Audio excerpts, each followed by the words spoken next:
Testing 1, 2, 3, 4.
Heavenly Father, we come before you tonight with grateful hearts for the many blessings you have placed upon our town and our people.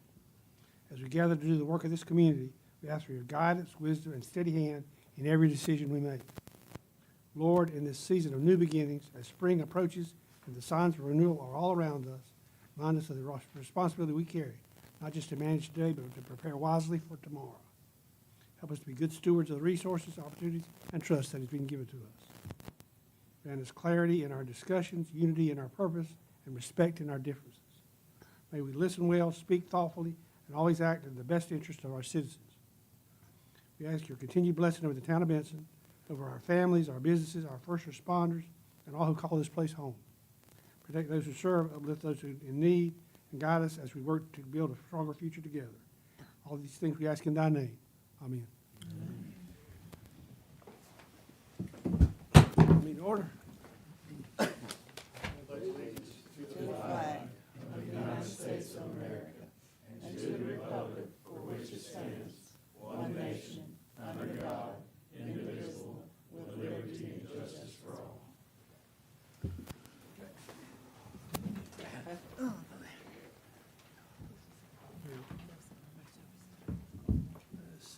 So before we approve the agenda, there's a couple items we want to table, right? Yes, Mayor, if you could table items 7C and 7D, I'll have those presentations at the next meeting.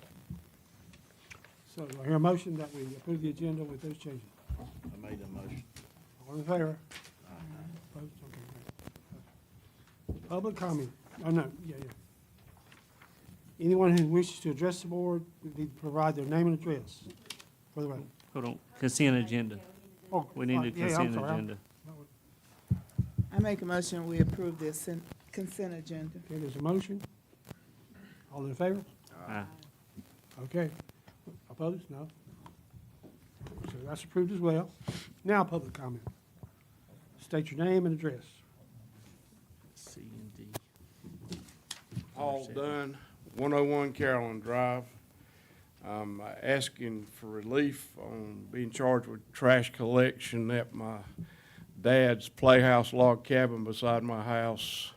They started charging me in January for trash collection, and there is no trash. That's part of my property.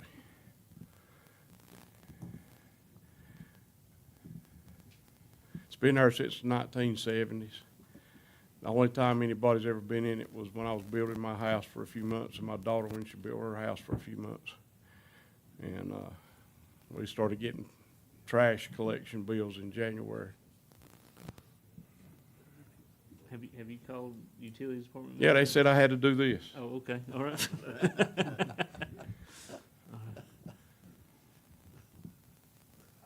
to see Tuesday, right? We don't meet Tuesday? You know, I'm not on the board anymore, if that's what you're asking. You'll get with me afterward. Okay. All right, okay. All right, but just to let you know, it's double different when they don't even give you trash cans. Okay, all right. Thank you, Mr. Anyone else like to come, public comment? Come right ahead.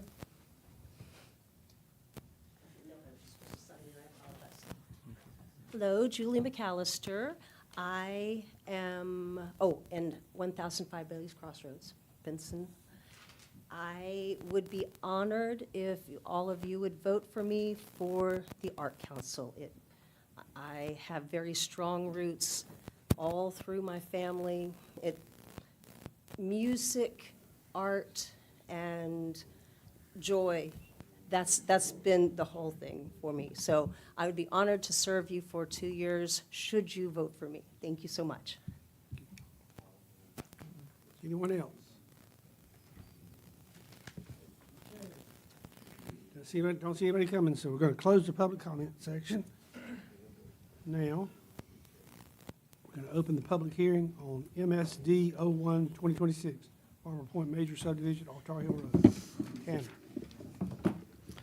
All right, good evening. Mr. Mayor, I would ask that you would accept the staff report and my presentation into the record, and also ask that myself and anyone who wishes to speak for or behalf on this subdivision tonight, if we can all swear in it once.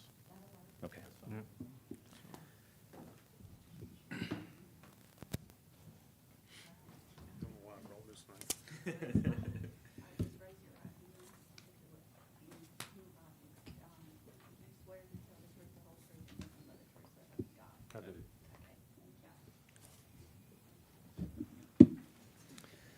Alrighty. This proposal is to subdivide approximately 24 and a half acres into 24 lots for single-family detached homes. The proposed subdivision would create an NCDOT-maintained road and would have access to Tar Heel Road. All lots exceed the minimum standard for the RA zoning district. Water will be provided by Johnson County, and each home will be serviced by a private septic system. The proposal has been reviewed and approved by the Technical Review Committee.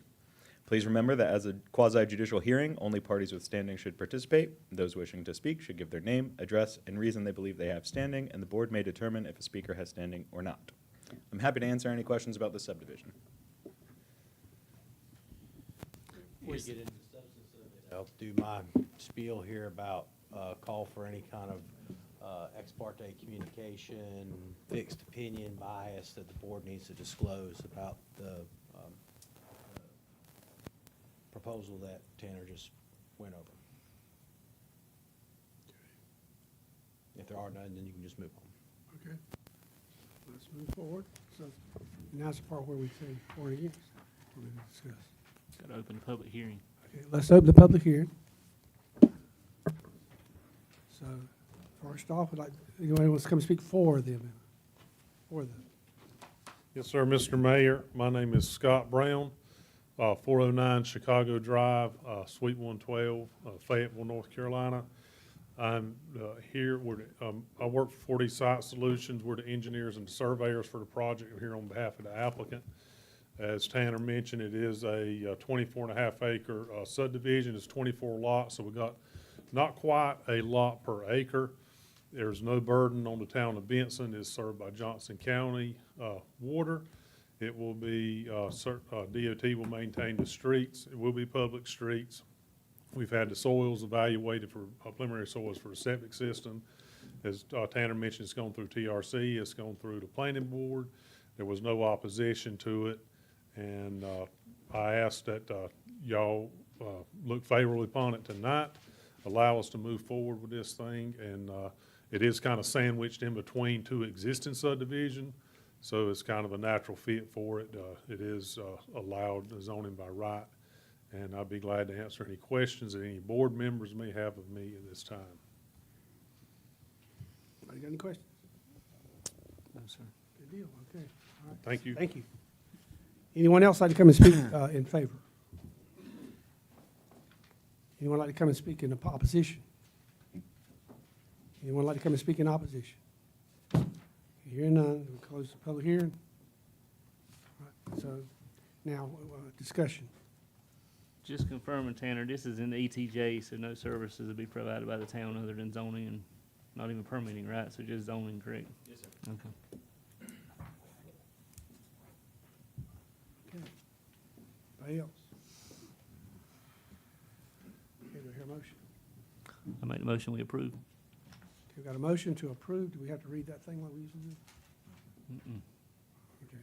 What, I need to do the findings of fact. Well, I would just make reference to the findings of fact required in the staff report, and that your motion includes that all of them are satisfied.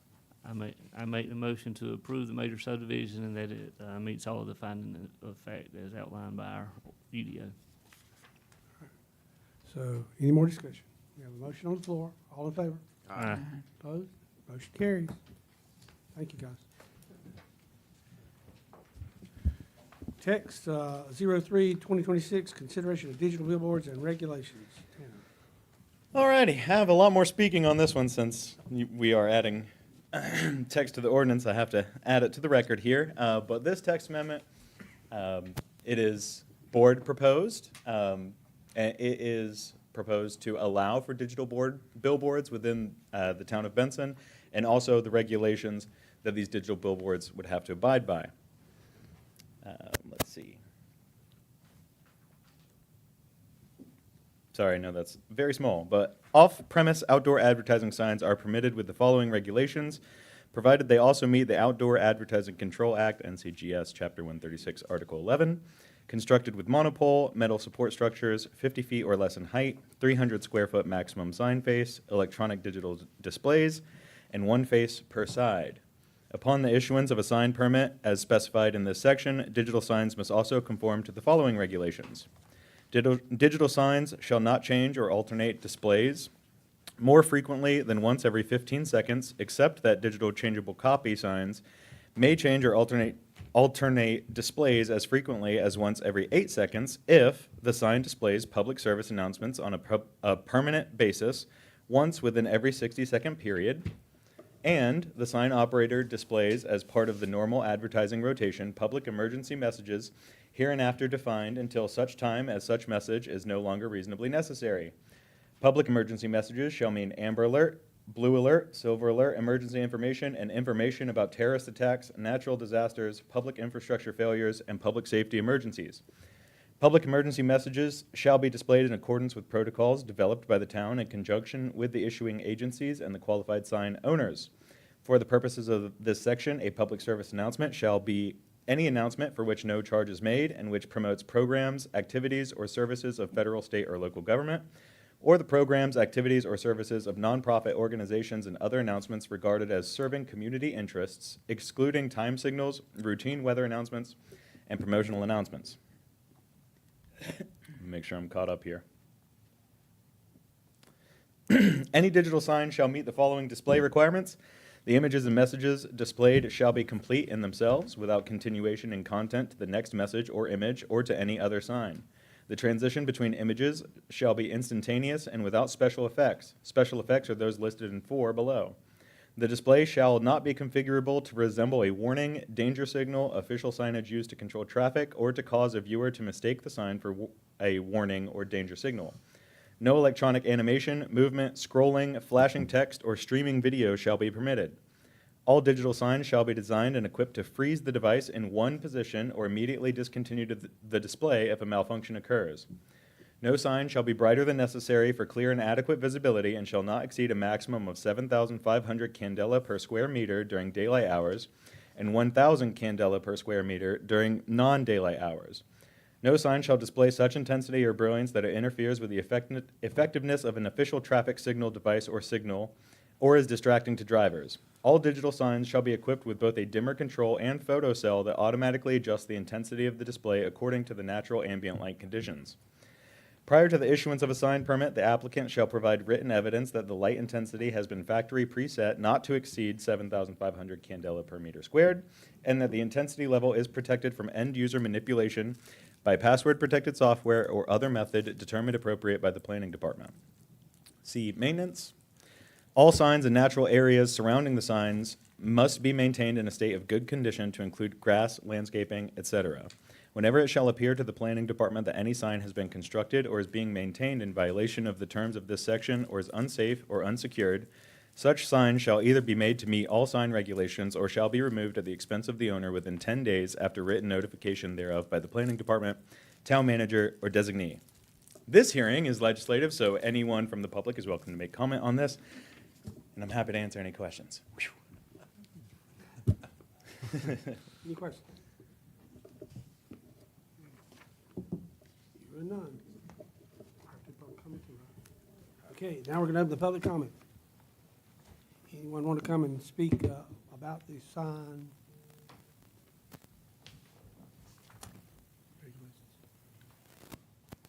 Hey there, my name is Warren Stansel, and I'm with Interstate Outdoor out of Selma. I had provided a PowerPoint. Yep, there we go. So like I said, I'm with Interstate Outdoor. We're out of Selma. We operate about 685 billboard faces in about 30 counties in North Carolina, but we're predominantly in Johnston County. We have 24 digital billboards, of which 9 of those are in Johnston County. And we're a big proponent of the technology and believe it serves our customers and the general public well. Oh, I'm sorry. Let me go back. Here's some of the other areas that allow digital billboards, including the North Carolina Department of Transportation, Town of Kinley, Town of Selma, Town of Princeton, Town of Lillington, City of Fayetteville, Hoke County, Chatham County, Wilson County, and Lee County. And there's a lot of others in North Carolina. I just listed some of the ones that are more local to our area. What are the benefits for digital billboards for advertisers? Advertisers like the versatility of digital billboards. It allows them to communicate to the traveling public about what is currently happening in their business and/or community. It allows advertisers to change their message in a timely manner, and it is also perceived as a modern form of communication. These are some of the businesses and nonprofits that use digital billboards in Johnston County with us. I've also got some examples of their creative. Oh, that's right here. Johnston Health is a big advertiser with us. We donate space to the town of Selma for Railroad Days. You'll see a Joko Grows ad, Johnston Community College, the Johnson County Parade of Homes,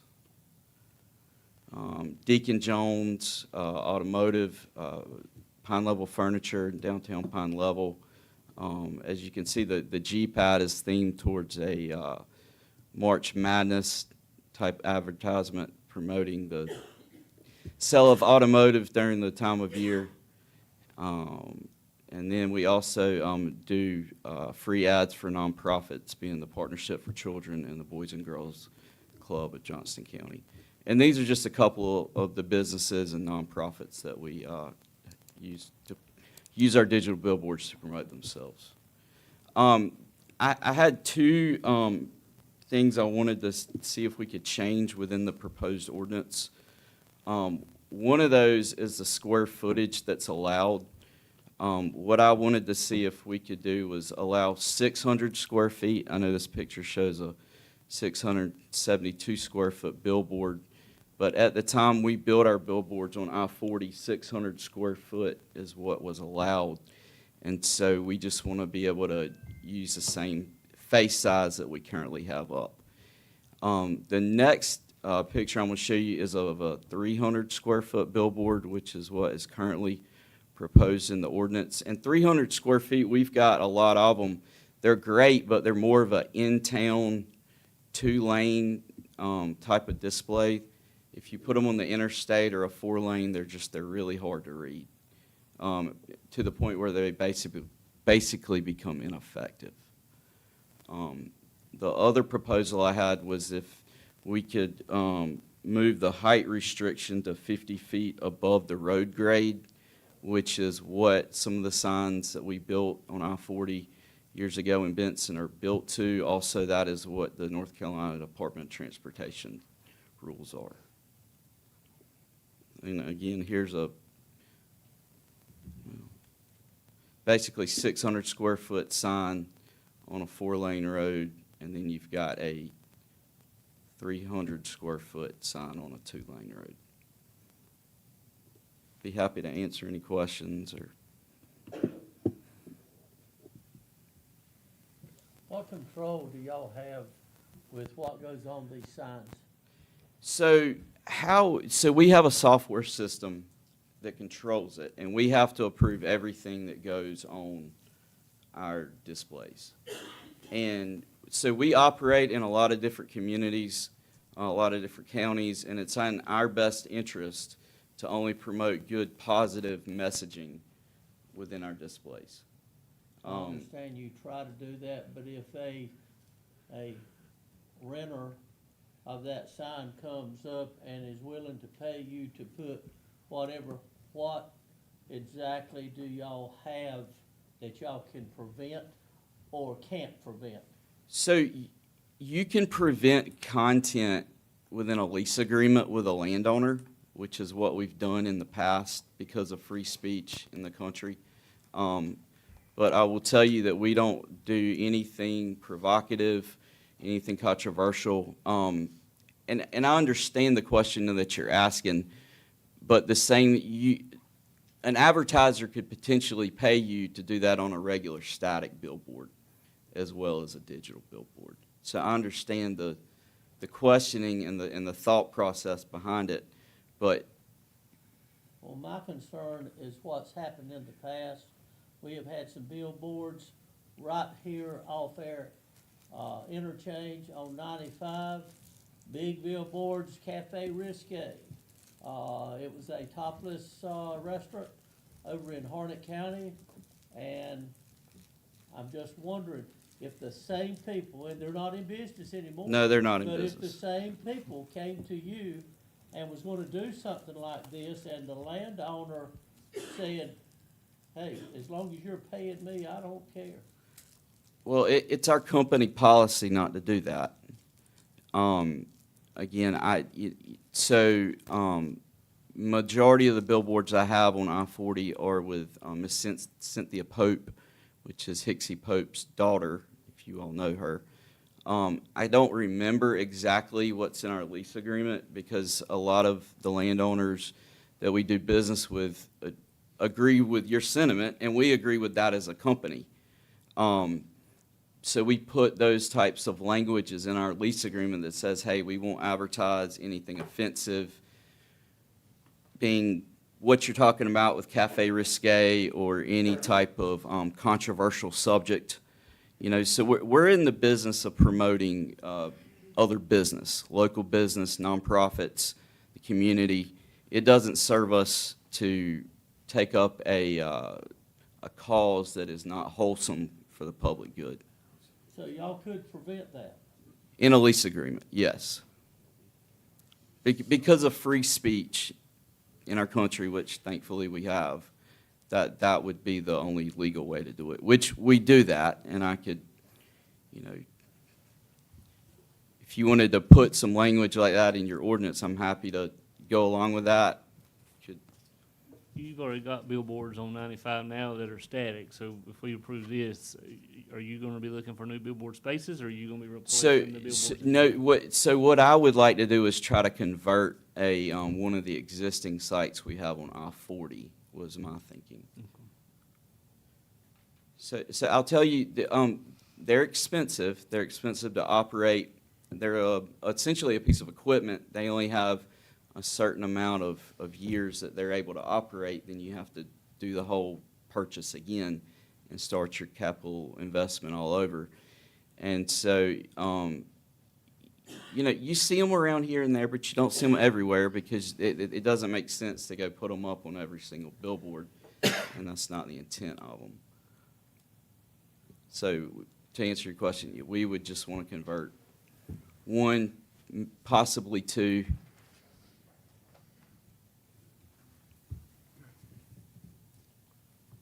Any more questions? Okay, do we need to finish the public hearing before we even consider making a change? Thank you all. Yeah, thank you, sir. See if there's anybody else. Anybody else want to speak? Okay, that closes the public hearing. Okay? Now, so we want to consider, anybody want to? Can I ask a question to Tanner? Sure. What are your thoughts on his proposed amendments? I think the height at the road level, since that is an NCDOT standard, I think that could be a fair adjustment and an easy adjustment as far as this goes. But as far as the maximum square footage, the digital billboards, we don't really have a way to regulate a difference between a billboard being proposed on the interstate versus a billboard that's being proposed in the middle of downtown. So I think that 300 square foot is probably more appropriately sized so that it can go, if it were to be proposed in a place other than the interstate, it wouldn't be quite as large. So this doesn't just cover the two interstates, this covers any downtown street, 301 Main Street. That's right. It would be anywhere that a billboard would be permitted. Now, the board does have, you would have to grant a special use permit for a new billboard, but if this were passed and digital billboards were allowed and Interstate wanted to replace a billboard, they wouldn't need a new special use permit as long as it complied with these. But any new billboards, like if one were being proposed downtown, you would have the opportunity to review that as a special use permit. Can we put in an amendment that, an exception be made for 95 and 40 to go up to 600 and some square feet? 700. That's, 600 square feet. that's totally your prerogative. What, or is the downtown overlay, would that be something that we could control? I mean, you tell us what the best way. I don't want a 600 square foot billboard, digital or not digital on Main Street in downtown, I obviously. understand. But I mean, The downtown overlay district is a lot farther away than this Okay. text amendment would be, so I would say probably not that. But an amendment to say that 300 square, or 600 square feet, or whatever you decide, along 95. Major or interstates. 40, yep, yeah. However you would like me to write that language, I definitely can, and then 300 square feet otherwise. major interstates for that, would keep 301 off of that list too, correct? Because the I 301 is could- 4-lane, right? We could write it as literally 40 and 95 only, if that's what you'd like. I mean, even on the 2-lane road, it's pretty big with a 300, Yeah. little picture he showed. But on the interstate, it does need to be bigger. Do you need a motion to redraft it and then bring it back to us? If you propose it with that second option there, with any amendments that you like, and it's passed, I will draft it and we can. it What is can- the current square footage on the ones on 301 right now? I don't know. I know they're a lot smaller than what's on the interstate. So we do have a few boards on 301 south of Benson, and those are 240 square feet. Okay.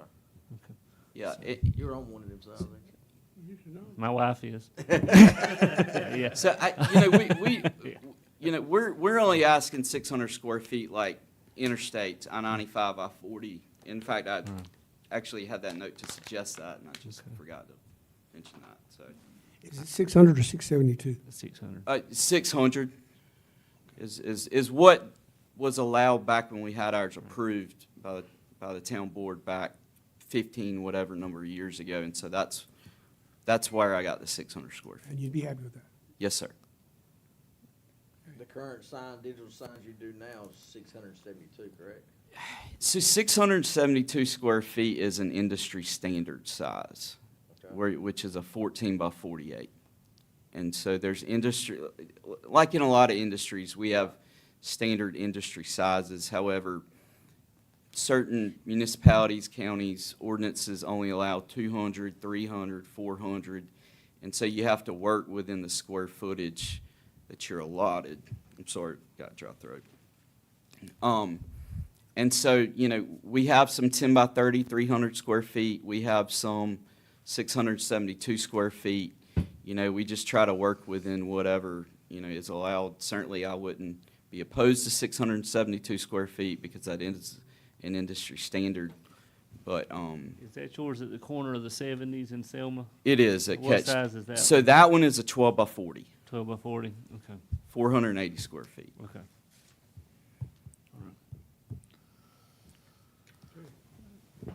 So we want to make a motion or come back? I'm ready for a motion. Is everybody done with discussion? No, absolutely. Yeah. Public Yeah, comment, public sure. comment, yes.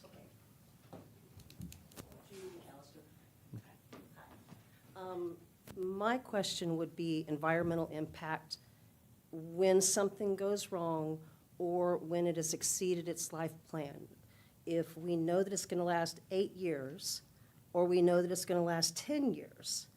I say this because I'm from Oklahoma.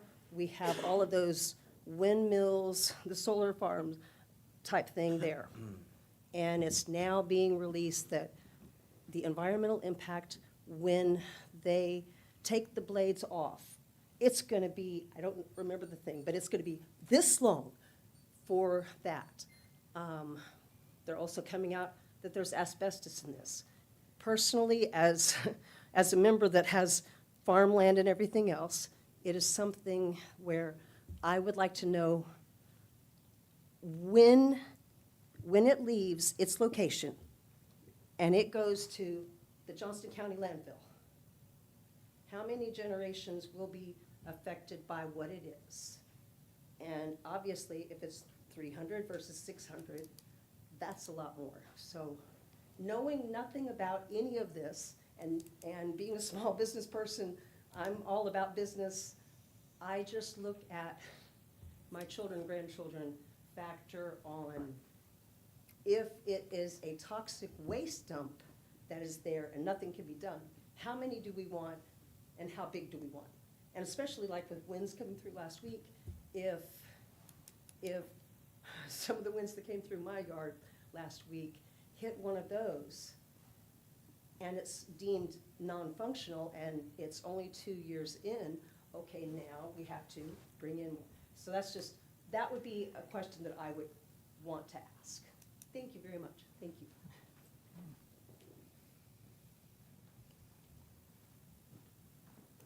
So this technology's been around roughly 20 years, and like anything, it's advanced in the 20 years that we've had it in our industry. Nowadays, these cabinets are made such that, they do only have a certain lifespan, but the way they're made, there's an industry standard. And essentially, these things are made up of what we call cards, basically the size of a folder. It's just an LED card. It has a series of LEDs on it, and it has plugs on each end, and each plug plugs into the next card, and they connect to each other, and so they form a consistent row of content. And so what happens at the end of its useful life, you're able to take the cards out, not the whole cabinet, and you're able to reuse a lot of the components that are there. And so essentially the card is plastic and LED lights, and maybe some aluminum, silver. I'm not fully aware of every single particle or part that's in there, but I will tell you that the couple we have taken down, we've been able to take them to scrap yards, and they've taken them and scrapped them. So they haven't gone to the Johnson County landfill. And as far as the wind or damage, these things are engineered to withstand whatever wind load in the area that you build it, like a house or any type of structure. And so they're engineered to a certain standard. Any more questions? I make the motion that we approve the text amendment with the amendment of the 50-foot height from the street to match current NCDOT standards and allowable increase in square footage to 600 square feet on I-40 and I-95. Is that what I was doing? You don't want to do the industry standard? I'm okay with 670. What do you think about the 672 on the interstates? My personal opinion? I mean, my personal opinion is 300 square feet, but of course, to the board, it's, it's whatever you like. I'll stick with 600. He sounded he was okay. He seemed like he was okay with it. So we have a motion. Any more discussion? Let me hear the motion again. Because you lost me. I make the motion that we approve the text amendment with the following amendments to allow the structure to be built with a 50-foot minimum height to meet current NCDOT guidelines. Maximum. Yeah. And a allowable square footage size on Interstate I-95 and Interstate I-40 under our jurisdictions to 600 square feet. So we got a motion. Any more discussion? All in favor? Opposed? Motion carried. Next on the agenda is new business. Consider approval of advisory form. Angie. Okay, good evening. Tonight, I have, I have art and cultural arts. We'll start with the art. We have three applications, and we only have 2 spots left. So I just need a motion to nominate 2. Anybody want to nominate 2? I make a motion to nominate Janelle Stevenson and Jamie Sanchez. Okay. We have a motion. Nominate Janelle Stevenson, Jamie Sanchez. Any discussion?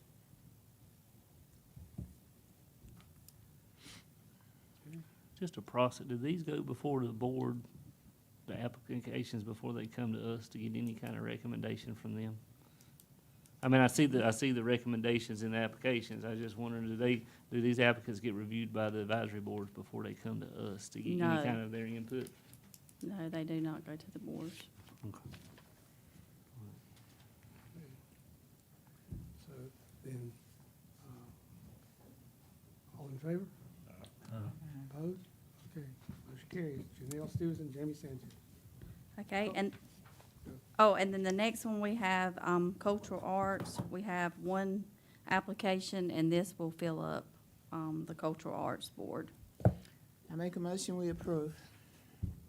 A motion to approve Mary Pickens from Cultural Arts. Any more discussion? All in favor? Opposed? Great, carries. And I just want to let y'all know, now all the advisory boards are completely, all of them are full. Great, So, great. You want us to change that? You want us to have them go? I mean, if there's advisory board chairs, I mean, I read through the applications, but I think it would be good to get their input. We can change. I mean, what do y'all think? If they don't know, how they gonna get the input? I don't know. Well, I mean, there's references there. I mean, I don't Well, call we got it. the reference, Yeah, so I I don't don't know. see no need for all that. that's Put it it. in front of the board, that way we can come back with their recommendation, and the Uh-huh. board is a better I mean, I don't know, yeah. picture. Okay. Next, North Carolina Department of Labor OSHA inspection of Benson Parks and Recreation Department. Tim Messer. Second. Mr. Mayor, board members, good evening. I'm here just to give you a quick piece of information about an OSHA Division of North Carolina Department of Labor inspection that happened at the Benson Parks and Recreation Department on October 17th of 2025. We're required to give you the results as the board under North Carolina statute, so that is what I'm doing here tonight, is satisfying that requirement. Through that inspection, Tim, Matt was still here at the time. They took the inspectors through all the facilities at the Parks and Recreation Department. We were able to give them all the documentation that they wanted. And as a result of that inspection, the department received 2 non-serious violations. Both violations involved fire extinguishers, mounting inspections, some things that they found wrong with that. As you can see in my note there, one violation was corrected during the inspection, and the other violation was shortly thereafter it was corrected. Tim make sure that it was taken care of. There were no monetary penalties that were associated with these violations, and the North Carolina Department of Labor closed the case on February 12th, 2026. So barring any questions, we're just here doing our statutory requirement to inform the board of the inspection. Thank you. Thank you. Any comments? Very good deal. So we're tabling C and D. Next is consider approval of termination of convenience, so EDA award for the Mingo Interceptor project. Thanks, Mayor. Council, we talked about this during the budget retreat, so this gets back to the Mingo Interceptor project. To give you the background details, but just for the public, obviously, we applied for an EDA grant many years back, and it's using funds that are going to expire. We cannot complete the work before, obviously, these funds are clawed back by the federal government. On top of that, the project has changed dramatically, obviously with Vulcan coming in, and we're in communication with the EDA. This allows us to turn that money back, and then we will be resubmitting for a larger pot of money to complete the main interceptor project. And we're talking with the Atlanta office on that piece as well. And then, so we'll restart the process and ask for more monies to obviously include the new Vulcan manufacturing facility, which this infrastructure will support considerably.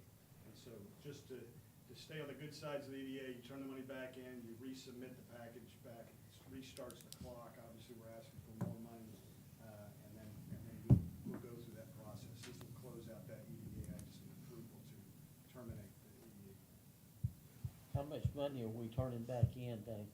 So this EDA, the answer to your question is $3,200,000.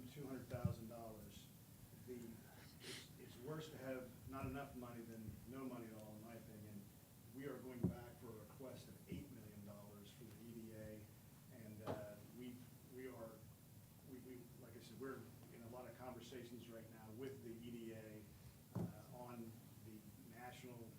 security project that's about to go on, and they understand our needs and why we need to increase the scope of that project. So the next paperwork you're gonna see is us asking for approval to submit for an EDA grant for an amount of $8 million. What you can't do is I can't go and just ask for them to bump up this number, by $5 million because it's a different color of money. So this is ARPA monies. That ARPA monies expire, based upon legislation that Congress proposed. We're now going back in for new monies based upon that funding cycle and asking for an additional $8 million on that project. So that money is not in our checking account? No, we haven't accepted this yet. We Yeah, have not okay. started anything with this. We're just, it was great when we needed it. Now the project needs to be bigger. This is how in which we get additional funds to accomplish what we need to accomplish. basically. And in doing this, will they fine us? Or can they? If we don't do this, we'll be in a bad boy list. Okay. So this is exactly what they require. Like I said, we're in conversations with them. I've done this in the past at other municipalities. We have to push the money back. It was a formal action by this board to accept. Now we have to do a formal action to turn back for termination of convenience, and then we'll resubmit for, obviously additional funds. So, How much of this money have we received? None. None, None. okay. None. And It's all paperwork at this point. Okay. And so we're just cleaning up the paperwork. Is there a timeline that we have to resubmit? I mean, were they just taking them now, or have we got to wait for it We're in opening? the process of putting it together right now and resubmitting it. Okay. So we're also, we've had meetings with folks at the federal level that understand why we need this money, and they're communicating the same need to those federal organizations based upon the importance of this project. Okay. Your motion? I make a motion that we approve to return the money. Motion on the floor to approve the termination of convenience of the ED award. Any more discussion? All in favor? Aye. Carried. Good deal. Town manager report. A couple things, March 28th, Easter's Festival Egg Hunt at Lions Park. Vias. Vias, thank you. Fuquay and Fuquay, I'm learning that as well. April 3rd, all non-essential town facilities will be closed for Good Friday. And then I just want to pass on behalf of the town our condolences to the Godwin family, obviously, for their loss on Sunday.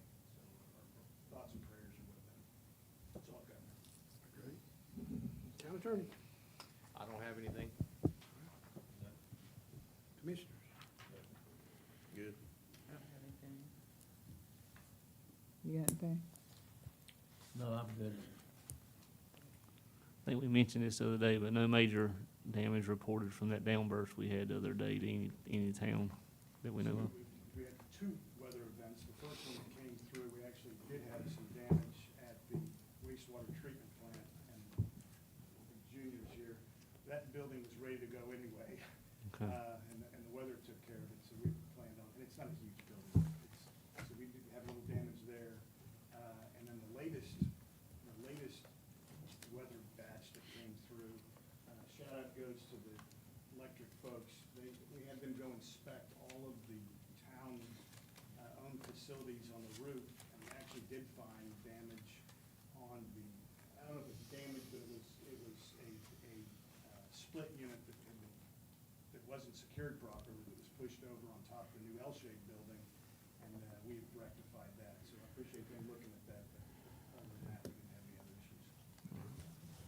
That's all I've got, Mayor. Okay. I don't really have anything either, so everybody, with that, do I hear a motion to adjourn? I make a motion that we adjourn.